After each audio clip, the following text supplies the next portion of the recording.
Hello friends, and welcome to my channel. In this video I will teach you how to correct for divergence in the Ansys Fluent solver. So if you run the simulation that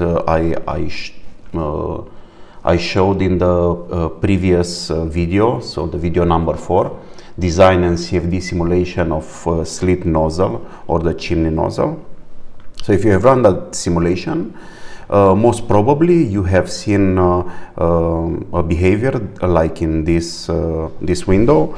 So here you can see the residuals, and of course if you monitor the density at the outlet, you can see it, the same weird behavior. So the residuals, instead of going nicely down, they are going up, and at some point they just jump to a very high value. So this is what is called the divergence of the solution.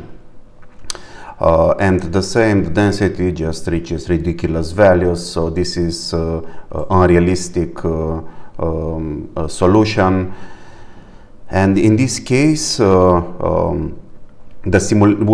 of course we cannot reach a result, and the simulation looks like it's not working. But there are a few solutions to solve this problem. So one of here I have a list of solutions that you can try. So first thing first, you can increase the number of cells in the mesh. So this solution makes sense if you have a supersonic flow with turbulence and lots of shocks. So in that case, you need to make sure that all these phenomena are properly resolved. So that's why you need many cells. The disadvantage, of course, increases the computation time and not always works. The second thing that you can try to increase the quality of the mesh, but again, this is not always possible. Maybe is the best that you can get. The third option is to reduce the Courant number and run the simulation. So you start from the beginning the simulation, or from an iteration, a previous iteration where you didn't have divergence, and reduce the Courant number. So the Courant number can be decreased from, if you go to controls, you can change here from 5, you can put it 1, 0.1, 0.1, and so on. So that the simulation will not diverge. So again, this is very specific for supersonic flows. The Courant number, reducing the Courant number sometimes solves this the divergence problem. But the problem is that reducing the Courant number increases the computation time.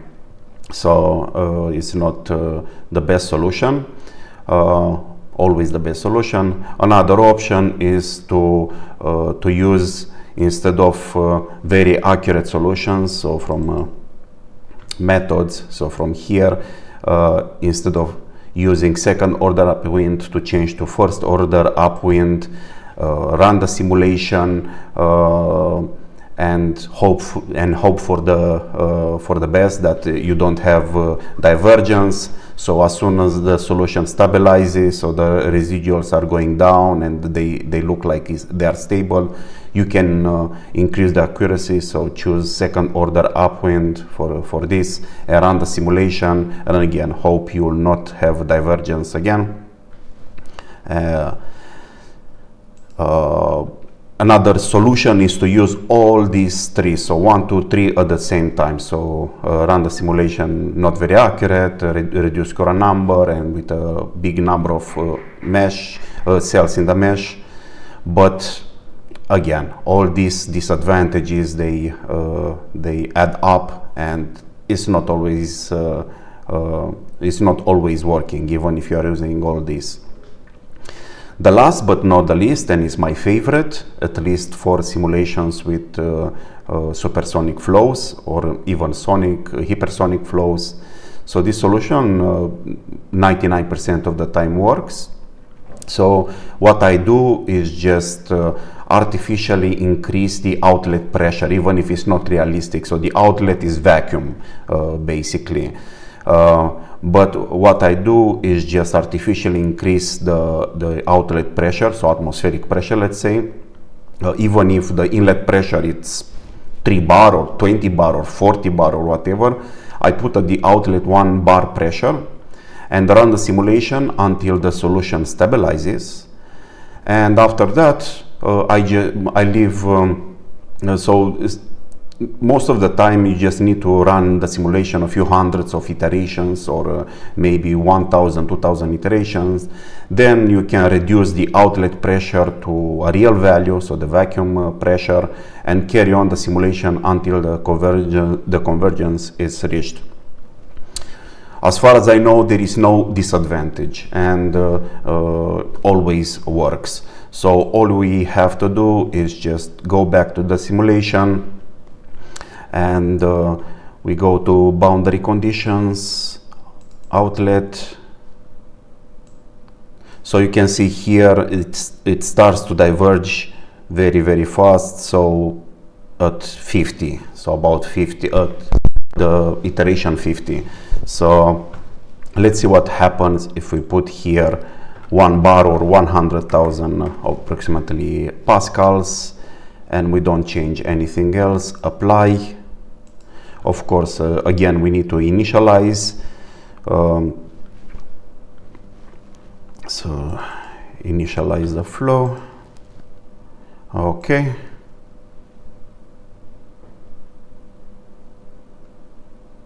All right. And run calculation. So check case in case you didn't do it before, just to make sure everything is fine. And let's run the simulation. All right, and now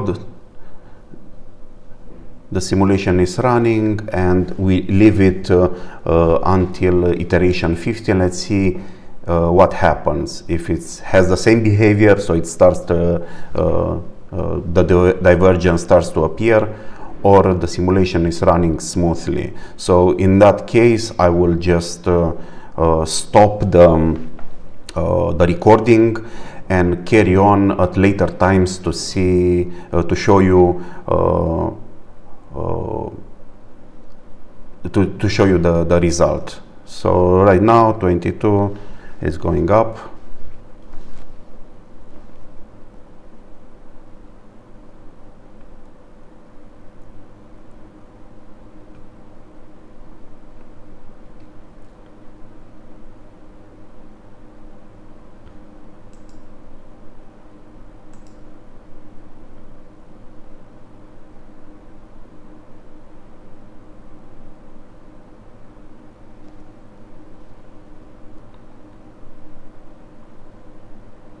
Okay, so far no sign of divergence.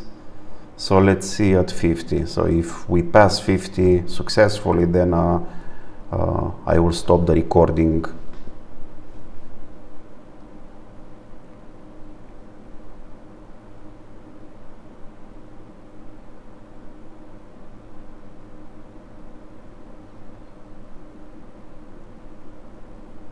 And probably I will just leave the recording, and as soon as you reach this point, just skip it at later times to see the result, just to see the behavior, in case you are curious the behavior of the flow. So as you can see, we went beyond 50, and it's clear we don't have divergence. Everything looks okay so far. So right now, yeah, we just carry on with the recording until we have more than 1000 iterations.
All right, so let's give it a try. So let's stop the simulation here. All right, let's save file, save project. So we need to save this data in case we stopped it too early, and when we change the pressure at the outlet, it will start to diverge or start diverging. Then we need to go back, and we don't want to start from zero. Okay, so pressure outlet, let's put 0.001, apply, close, and calculate. Okay, and now of course it will jump, and let's see, it should go now, should go down nicely.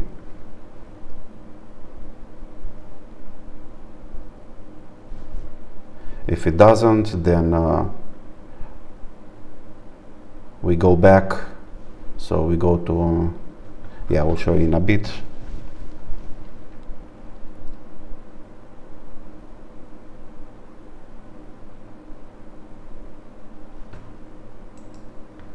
Yeah, and also the density, of course, has to go down because the outlet pressure, which you see it here, is not relevant anymore. It's updated. All right.